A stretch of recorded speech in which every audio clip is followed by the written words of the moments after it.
ən güclü insan o insandır ki, sübh azadı veriləndə yerindən qalxır.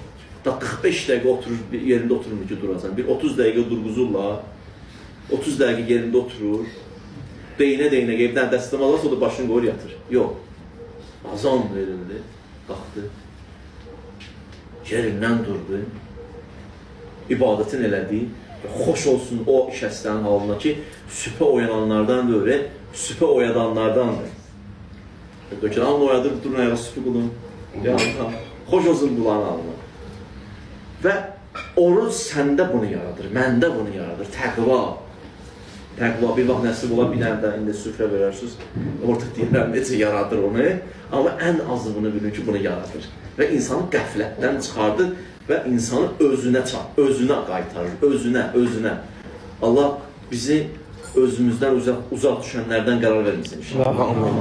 Allah dualarımızı qəbul eləsin.